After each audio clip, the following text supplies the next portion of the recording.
Chers amis, bienvenue à l'émission La Bible parle de l'Église évangélique de la grâce de Ouagadougou, associée au ministère GGWO de Baltimore. Ce ministère est réputé pour son emphase sur l'œuvre accomplie de Jésus-Christ et l'enseignement de la doctrine en précision. Ce programme vous propose des sujets d'actualité pertinents concernant la vie chrétienne victorieuse en Jésus-Christ. Cette émission est animée par le pasteur Babou Bamouni. Bonne écoute à tous. Bonsoir chers amis, nous sommes contents de pouvoir encore passer ces moments avec vous. Et ce soir, nous voulons vous donner l'opportunité d'écouter un homme de Dieu, un docteur de la parole, un puissant enseignant des Écritures, un homme qui a prêché plus de 50 000 messages. C'est un homme qui explique les Écritures et il a eu l'opportunité d'expérimenter de grandes choses avec le Seigneur, notamment l'enlèvement de l'Église. Et de façon biblique, il nous exprime ces choses. Donc nous allons écouter pasteur Carl Henry Stevens, et donc c'est le pasteur fondateur de notre ministère après Greta Grace. Ce soir, vous avez l'opportunité de suivre un message intitulé « Les derniers regards, les dernières pensées et les dernières paroles » donc du docteur Carl Henry Stevens, interprété par pasteur Adodo de Lomé. Merci et bonne écoute. Les derniers regards, les dernières pensées et les dernières paroles. Est-ce que vous êtes une fois attardé sur l'importance d'un regard? C'est très important. La façon dont les gens vous regardent et la façon dont vous les regardez aussi. Et la Bible enseigne clairement que l'expression de notre visage parle beaucoup. Donc, les regards sont très importants, la façon dont nous nous regardons les uns les autres. C'est très important. Les dernières paroles, lorsqu'une personne vous quitte, pour une période de temps, ou lorsqu'une personne part pour l'éternité, ces dernières paroles sont incroyablement importantes. Et j'aimerais parler de ceci ce soir. Dernier regard, dernière pensée et dernière parole. Et on va lire dans Matthieu chapitre 7, à partir du verset 20. C'est donc à leur fruit que vous les reconnaîtrez. Ceux qui me disent Seigneur, Seigneur n'entreront pas tous dans le royaume des cieux, mais celui qui fait la volonté de mon Père céleste. Beaucoup me diront ce jour-là, Seigneur, Seigneur, n'avons-nous pas prophétisé en ton nom? N'avons-nous pas chassé les démons en ton nom? N'avons-nous pas fait beaucoup de miracles en ton nom? Alors je leur dirai ouvertement, je ne vous ai jamais connu. Éloignez-vous de moi, vous qui commettez l'iniquité. C'est pourquoi toute personne qui entend ces paroles que je dis et les met en pratique, je la comparerai à un homme prudent qui a construit sa maison sur le rocher. La pluie est tombée, les torrents sont venus, les vents ont soufflé et se sont déchaînés contre cette maison. Elle ne s'est pas écroulée parce qu'elle est fondée sur le rocher. Mais toute personne qui entend ces paroles que je dis et ne les met pas en pratique ressembla à un fou qui a construit sa maison sur le sable. La pluie est tombée, les torrents sont venus, les vents ont soufflé, se sont abattus contre cette maison. Elle s'est écroulée et sa ruine a été grande. Maintenant, rapidement, vous tournez dans Apocalypse chapitre 20. Et on va voir une pensée là. Apocalypse chapitre 20.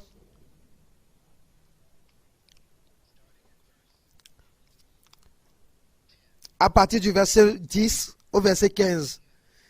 Apocalypse 20, verset 10 au verset 15. Le diable qui les égarait fut jeté dans l'étang de feu, de soufre, où sont la bête et le prétendu prophète. Et ils seront tourmentés jour et nuit au siècle des siècles. Et je vis alors un grand trône blanc et celui qui était assis dessus. La terre et le ciel s'enfuirent loin de lui, et l'on ne trouva plus de place pour eux. Je vis les morts, les grands et les petits, debout devant le trône. Des livres furent ouverts. Un autre livre fut ouvert aussi, le livre de vie. Les morts furent jugés conformément à leurs œuvres, d'après ce qui est écrit dans ces livres. La mort rendit les morts qu'elle contenait la mort et le séjour des morts rendit aussi leur mort, et chacun fut jugé conformément à sa manière d'agir. Puis la mort et le séjour des morts furent jetés dans les temps de feu. Les temps de feu, c'est la seconde mort. Tous ceux qui ne furent pas trouvés inscrits dans le livre de vie furent jetés dans les temps de feu. Et au travers de notre nation et au travers le monde entier aujourd'hui, il y a toutes sortes de souffrances. Les souffrances avec beaucoup de descriptions. Les souffrances dues à la dépravation, souffrances dues à la privation, les souffrances dues même à la lèpre, la souffrance de la culpabilité, du tourment et de toutes sortes de maladies. Et bien sûr, dans le monde aujourd'hui, il y a toutes sortes d'amertume, de la haine, du ressentiment, de la jalousie, d'envie et toutes sortes de choses. Et si nous associons toutes les souffrances physiques aux souffrances mentales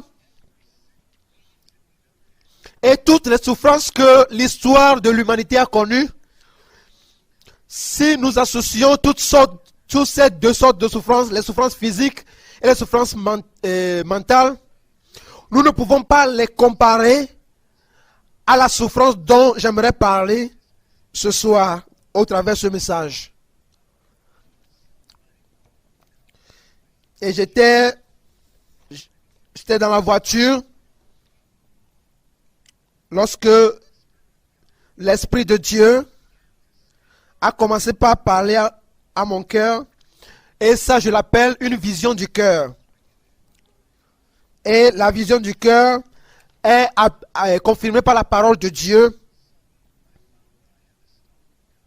Et pour cela, j'ai arrêté la voiture.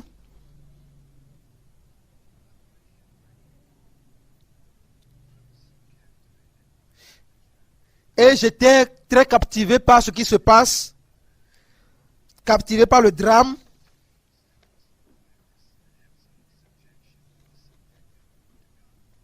Et j'étais envahi complètement par ce que Dieu veut me communiquer. Et voici ce que Dieu m'a dit dans cette vision. La première chose que j'ai vue, c'est la souffrance de l'humanité.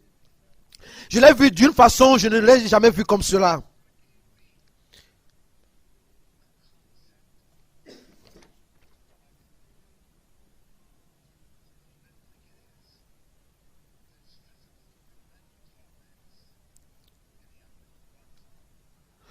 Et le Seigneur m'a donné un concept de la souffrance physique et mentale, de tous les tourments qui se passent dans le monde aujourd'hui et même aux États-Unis. Et j'ai vu un trône. Et sur ce trône était Jésus-Christ.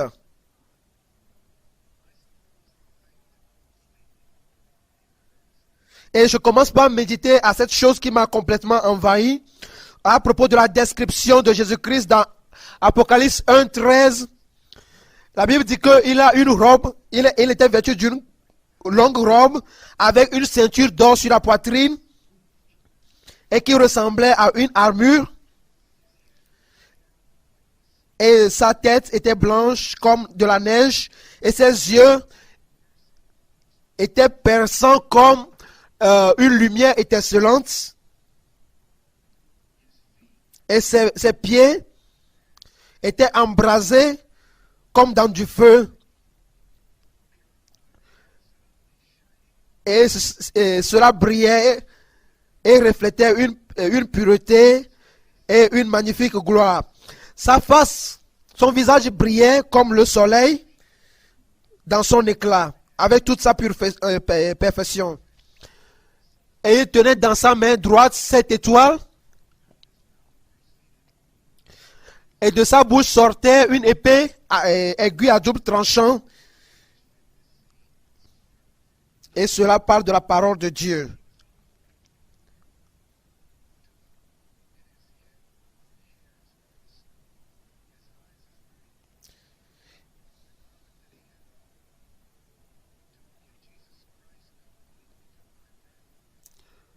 Et il était sur le trône. Jésus-Christ était sur le trône. Et Dieu m'a donné Apocalypse chapitre 1, verset 12 au verset 20. Et pour la parole, Hébreux chapitre 4, verset 12 et Apocalypse 1, 16. Et il était sur le trône. Et derrière Jésus, qui est assis sur le trône, il y a une multitude de personnes sur un podium. Et ils étaient sur toutes sortes de podiums, faits d'or, d'argent et de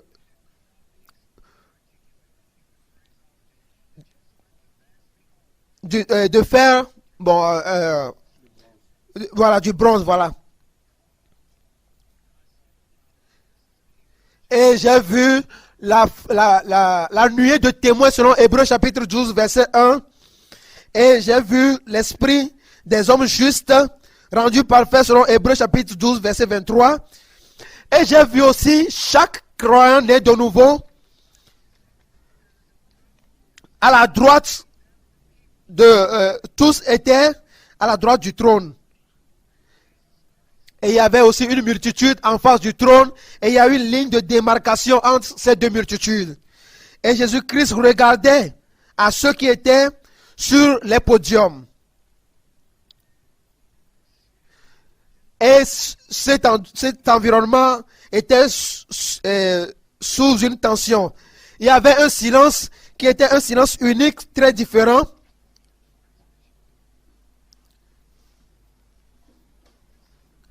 Et je regardais à certaines personnes qui étaient sur les podiums. Et je m'attendais à ce qu'ils sourient, mais un à un, ils pleuraient. Et c'était vraiment étrange. Bien sûr, ils étaient beaux. Ils n'avaient pas un corps de chair et de sang, mais ils avaient un corps glorifié. Mais il y avait quelque chose de plus significatif que cela. C'est l'expression de la divinité de la personne de Jésus-Christ. Et soudainement, j'ai vu le ciel et la terre disparaître. Et je sais que Dieu a dit que le premier ciel et la première terre vont disparaître selon 2 Pierre 3, 13, Ésaïe 66, verset 22, Apocalypse 20, verset 11. Et il y aura un nouveau ciel et une nouvelle terre.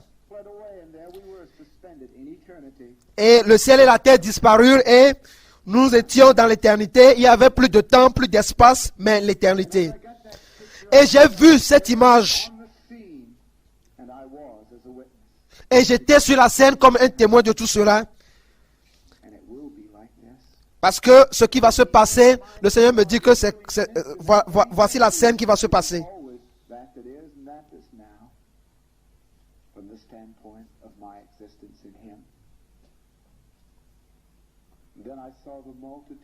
Et puis je vis une multitude, littéralement des masses de personnes, des milliards de personnes qui étaient devant le trône.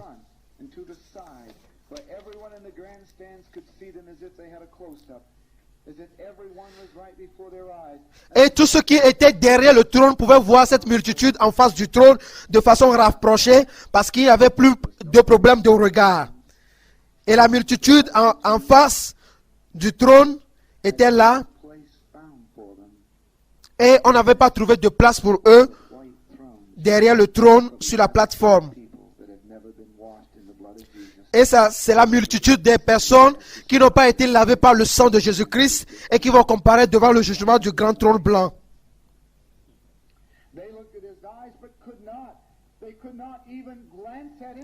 Et je voyais qu'ils ne pouvaient même pas, cette multitude ne pouvait pas regarder dans la face du Seigneur Jésus-Christ. Ils ne pouvaient pas regarder à Jésus-Christ. Eh bien, même s'ils veulent regarder dans la face de Jésus-Christ, ils ne pouvaient pas à cause de la perfection de son visage.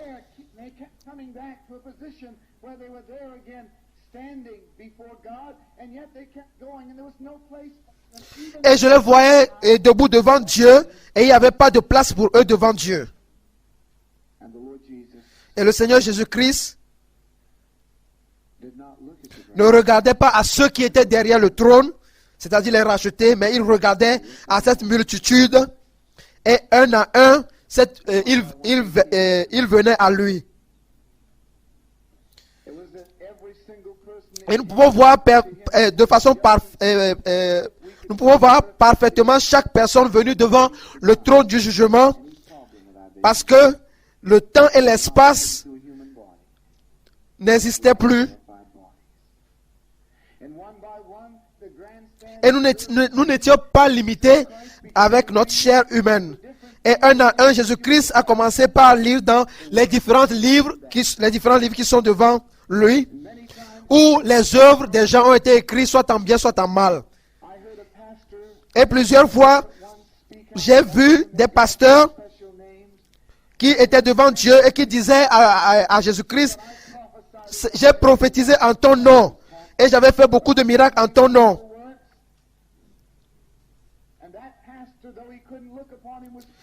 Et ces pasteurs aussi ne pouvaient pas regarder la face du Seigneur. Ils étaient devant le trône. Et Jésus-Christ a dit ceci, cette parole qui a transpercé leur âme. Jésus-Christ leur répondit, je ne vous ai jamais connu. Et quelqu'un parmi les rachetés a commencé par crier en disant, oh non Seigneur, oh non Seigneur.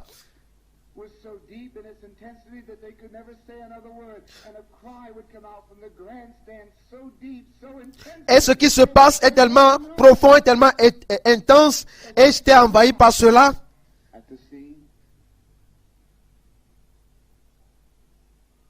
Et il y avait eu un suspense et du silence dans la multitude.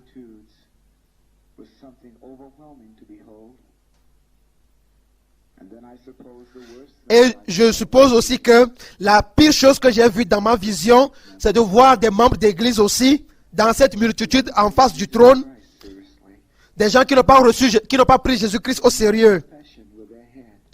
Bien sûr qu'ils ont confessé Jésus-Christ dans leur tête, mais Jésus-Christ n'était pas dans leur cœur. Et ils étaient juste intéressés par les choses spirituelles. Et ils vivaient dans leur vie strictement basée sur la conscience propre et la dépendance de la nature adamique. Et ils n'avaient jamais reçu Jésus-Christ réellement pour expérimenter la conversion par le Saint-Esprit. Et j'ai vu parmi la multitude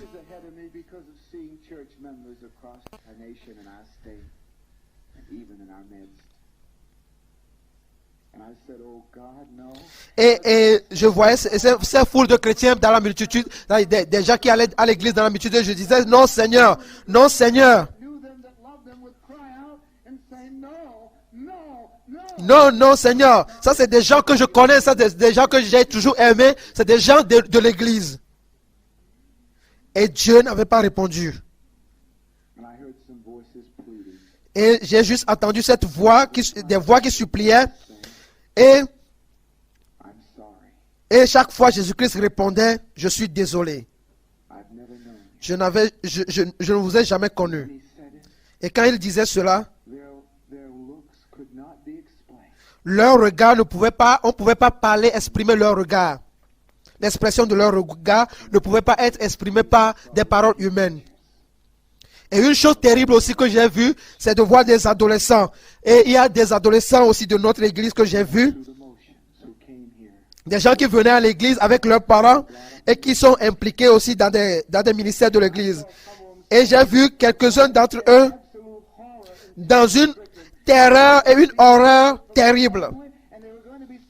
Et je disais, Seigneur, ces gens-là vont être séparés avec leur famille.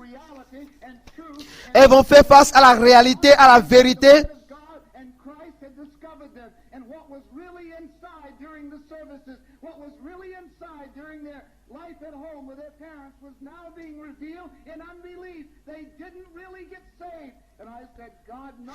Et je disais, non Seigneur, pas ces adolescents, parce que je ne peux pas supporter qu'ils soient séparés de leurs parents. Et Dieu n'avait pas répondu. Et des gens parmi les rachetés criaient et disaient, Jésus, donne-leur encore une seconde chance, donne-leur une seconde chance. Et bien sûr, il n'a pas répondu d'une manière ou d'une autre.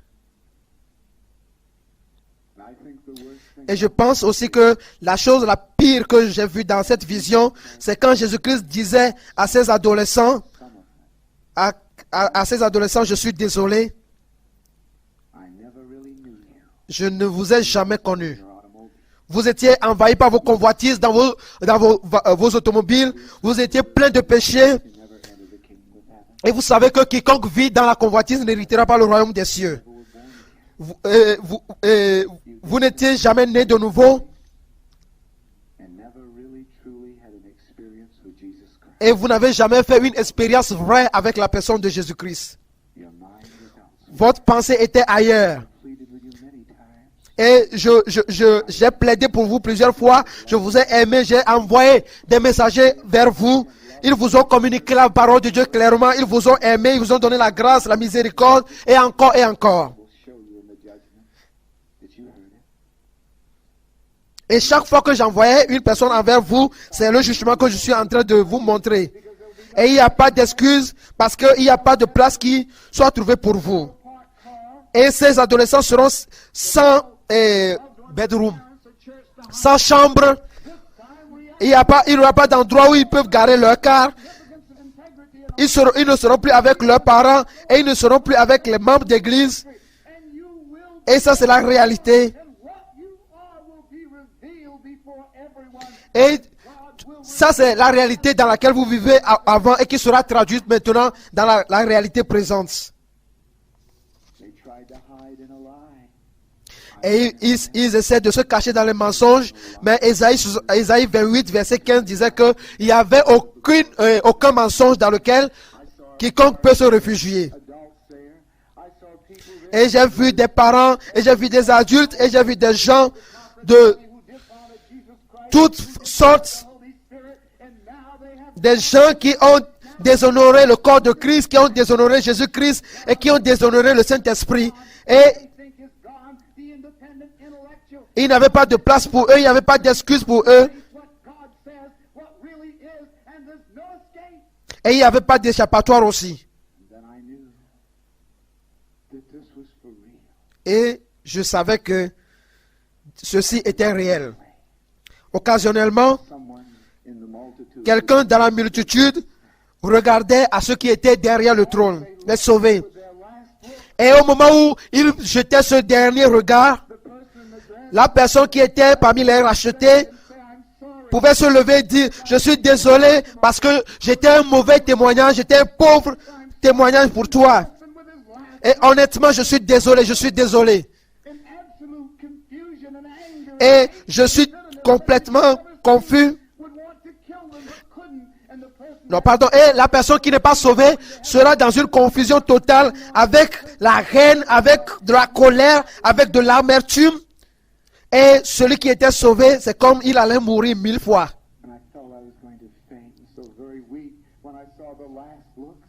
Et j'étais devenu très faible lorsque je voyais les derniers regards des gens. Et j'ai entendu quelqu'un qui disait: j'étais juste à 3 maisons de toi, mais tu ne m'as jamais parlé de l'évangile.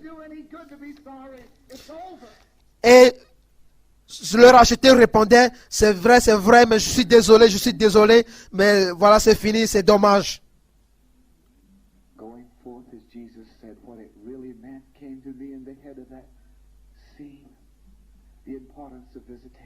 Et c'est là que j'ai compris l'importance de l'évangélisation et l'importance des visites. Et je me rappelle aussi, j'ai vu une fille qui regardait à un prédicateur qui est racheté, qui est sauvé. Ce prédicateur qui venait prêcher l'évangile et enseigner sur les notions élémentaires de l'évangile. Et la fille lui disait: oui, prédicateur, c'est vrai, mais tu n'as jamais prêché sur le jugement, tu n'as jamais prêché sur l'enfer. Et le prédicateur lui disait: c'est vrai, mais je suis désolé. Je suis désolé. Et je disais à Dieu: oh Seigneur, merci, et je te supplie, fais de moi un prédicateur de l'évangile, quelqu'un qui va prêcher le plein conseil de Dieu et qui va prêcher toute la parole de Dieu.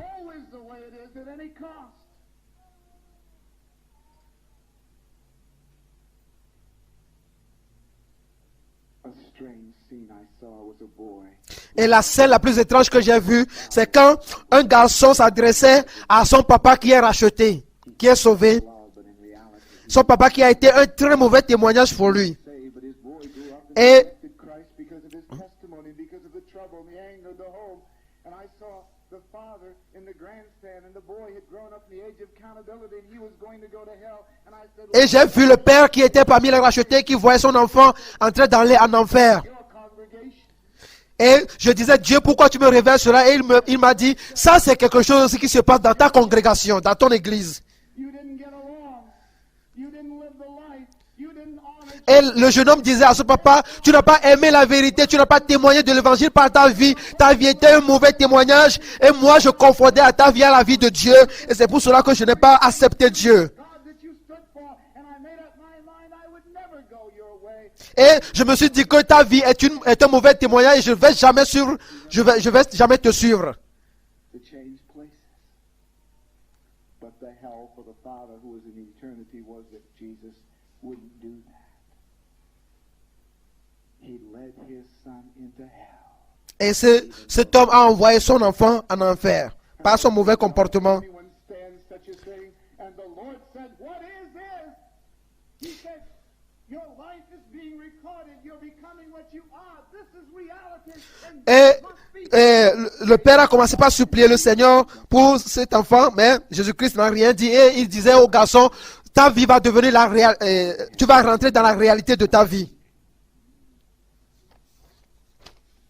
the last scene I saw. Et la dernière chose que j'ai vue, There was the last looks. Then in the grandstand, there was last thoughts. premièrement, The last thoughts les derniers regards, ensuite les dernières pensées, be shed in that day. et j'ai vu qu'il y aura beaucoup de larmes qui couleront ce jour-là, Never be shed, put together et les gens vont pleurer comme ils n'ont jamais pleuré. all of our lifetimes. And tears were being shed in buckets. And people in the grandstand, Et les rachetés vont pleurer amèrement. there were no goodbyes. Il n'y aura pas de revoir. There was just last look. Il y aura juste un dernier regard et une dernière pensée. And I saw a mother get up in the grandstand and Et j'ai vu une mère qui s'est levée parmi les rachetés, qui disait, oh, j'aimerais aller en enfer à la place de mon enfant. disobedience. C'est moi qui l'ai introduit dans la désobéissance. And then there were the last words. Et ce sera les dernières paroles de cette mère. Parce que Jésus-Christ va dire à son enfant, retire-toi de moi, je suis désolé, I never knew you. je ne t'ai jamais connu.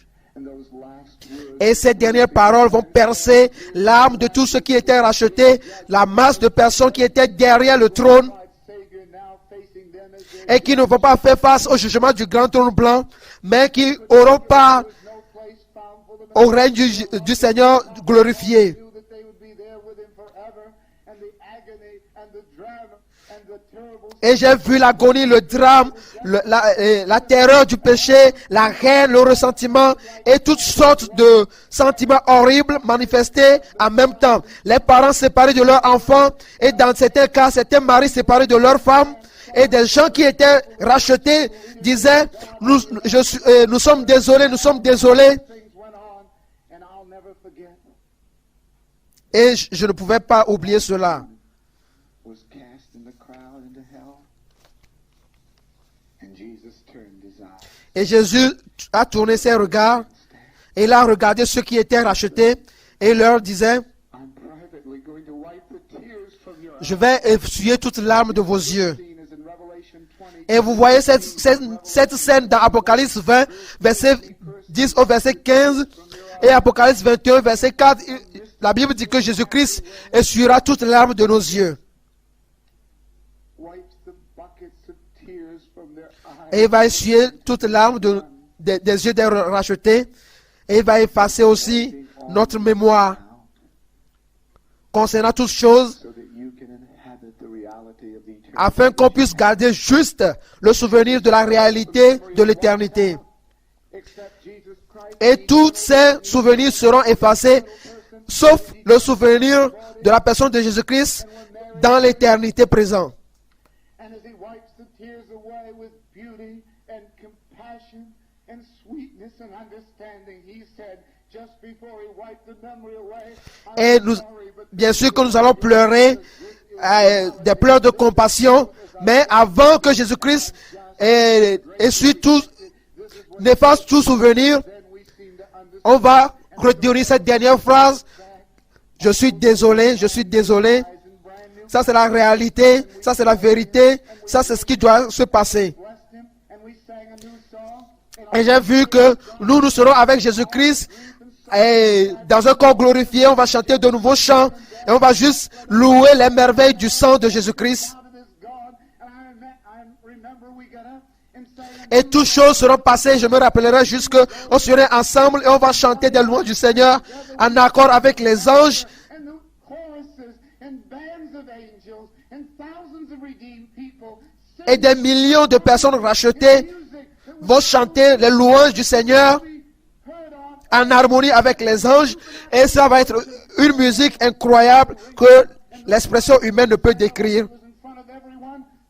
Et Magnitude, the royalty, the au milieu de tout cela, nous voyons le Fils de l'homme magnitude of this beauty. qui faisait face à chacun des rachetés. We were there with each other. Sin had gone, sickness gone, death gone, guilt gone, everything. Et on voyait que toutes choses seront parties. Il n'y aura plus de maladie, il n'y aura plus de mort, il n'y aura plus de souffrance. Et on sera pour toujours dans la réalité de l'éternité. Unspeakable, filled with His glory. We thank Et on fera face à sa gloire indescriptible. more beautiful every moment. And then I came out of my heart's vision. And the Lord said, Et je suis... do not tell it until I Et ça, c'est la vision du cœur que j'ai reçue. Le Seigneur m'a dit, ne parle pas de cela jusqu'à ce que je te dise de parler dessus. anyone until the Spirit told me to reveal it to the folks in the car. And then this morning, Et c'est ce que le Saint-Esprit m'a révélé dans la voiture ce matin-là. and I said, Lord, help me to be a Spirit-filled preacher. Et je disais à Dieu, aide-moi à être un prédicateur de l'évangile, un gagneur d'âme, un pasteur qui aime ses brebis et qui est concerné par la vie de chacun. Seigneur, aide-moi et aide le corps de Christ à prendre la croix Anything else that I cannot et à donner toutes choses à Dieu et à travers Dieu. which would be totally misunderstood, and I cannot share it with you. But I am convinced that many here will never face death. Peut-être vous allez mal comprendre ce que j'aimerais vous dire, mais je peux vous assurer qu'il y aura plusieurs personnes qui ne vont pas goûter à la mort physique. I don't 1 mean Thessaloniciens 4, verset 17. Je ne suis pas en train de dire que je connais l'heure ou la date du retour du Seigneur Jésus-Christ. C'est pas ce que je dis. fantastic revelation from His Word. The proximity.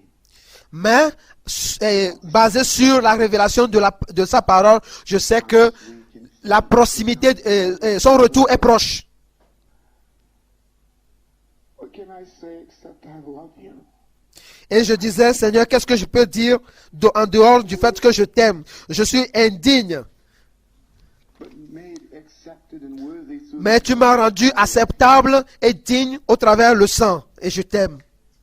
Dear friends, if you're here today, Chers amis, si vous êtes ici et vous n'avez jamais reçu Jésus, receive Him. vous pouvez recevoir Jésus-Christ maintenant You can be saved. I'm not pour être sauvé. the way that I try to use fear tactics. That was not the purpose. It was from God, and it's scriptural.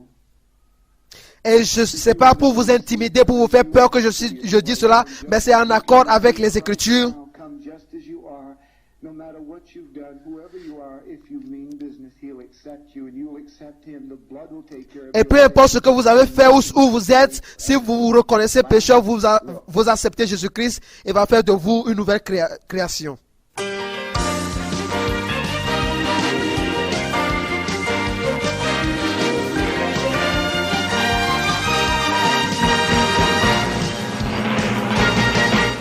Chers amis auditeurs, merci d'être restés à l'écoute de cette émission et nous sommes persuadés qu'elle vous a tous bénis. Que Dieu vous bénisse et à la semaine prochaine. Vous pouvez nous contacter au secteur 9 ou nous téléphoner au 81 32 59 ou alors écrire à 01 BP 31 09 Ouaga 01. Que Dieu vous bénisse et à la semaine prochaine.